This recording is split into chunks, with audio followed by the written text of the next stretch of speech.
Hi everyone. Hi there. Welcome. Are you a mom that is struggling with resentment towards your adult child? If so, I want you to know that you're not alone in that. Sometimes we feel resentful and many times we feel resented as well, right? So we're going to talk about that. For those of you that are brand new to my channel, I just want to welcome you. My name is Sally Harris and I am a mom who walked this difficult road with my own daughter for over 10 years. And I always say when her life spiraled, so did mine. And it does not have to be that way. So welcome today. There's a couple things that I believe are part of the reason why we become resentful of our child. And one of the main ones is expectations. We put unfulfilled, unrealistic expectations on other human beings. We all do it. And when you're doing that to your child, you're setting yourself up for discontent. Absolutely. They're not going to achieve and behave exactly how you want them to. And so if you have these high expectations, you're going to be disappointed. Another one is past conflicts or hurt. Sometimes the resentment kind of builds. It's almost like a buildup of resentment that you get over time, and it starts to affect your relationship, right?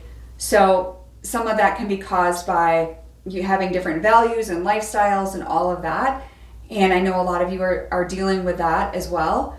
A lot of that really does go back to the expectations because, if we know deep down, rooted, that we can't control another person, a lot of you are trying to do that. And I think logically you know that you can't, but you continue to try anyway. And, I did the same thing. So there's no judgment here.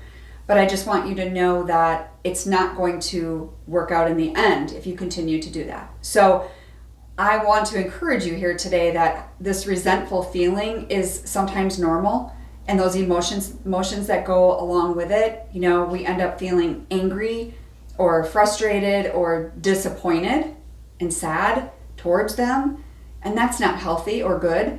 Now, for those of you that are dealing with complete disrespect, a complete communication breakdown, maybe they've cut you off and maybe you're estranged, maybe there's just no reasoning with them. Now there's situations like that too as well, obviously.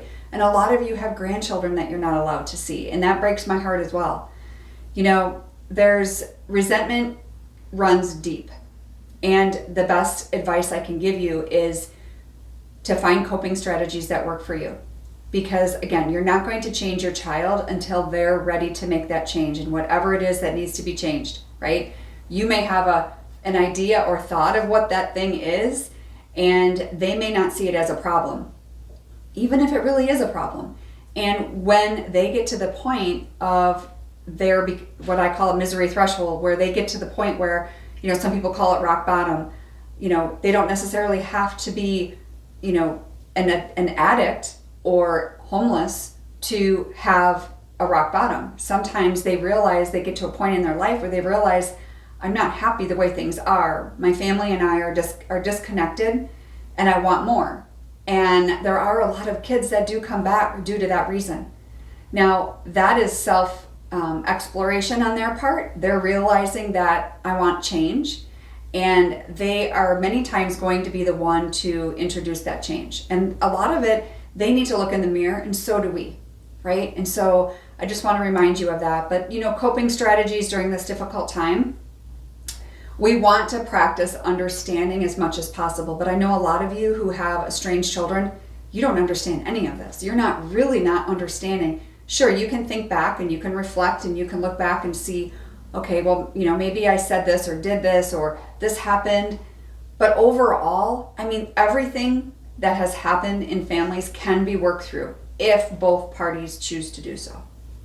And so I don't know what your future looks like with your adult child. I don't know what your family looks like, but I believe in restoration because I've experienced it on a level that I never thought possible. And so if you're doubting like that right now, I'm with you. I was there.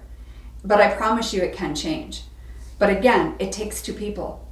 And you only have control over the one. You. That's it. You don't get to control the other side of the equation. So in the meantime, you need to take care of yourself. You need to set these boundaries around whatever it is that is triggering you with the relationship or the situation or whatever. You need to, I want you to encourage you to find support, whether it's through me or someone else. You need a support system. You should not be going through this by yourself. Not at all. And so you need to make it a priority, in my opinion. In fact, for those of you that I've never chatted with before, I want to encourage you to reach out. I have a discovery call, the link below. That is just a one-time consultation call to see if we're a good fit for each other. I can share with you, once I learn a little bit more about your situation, I can share how I feel I can help you. As of, right now, I just launched my new course, and so that is underway. And if any of you are interested in possibly the next time around, I'll be doing it again. I don't have definite dates, but you can certainly send me an email and let me know you're interested, and I'll put you on my list. But in the meantime, you need to focus on yourself. You need to focus on what you can control, and that, my friend, is you. So I hope that helps, and I'll see you next time.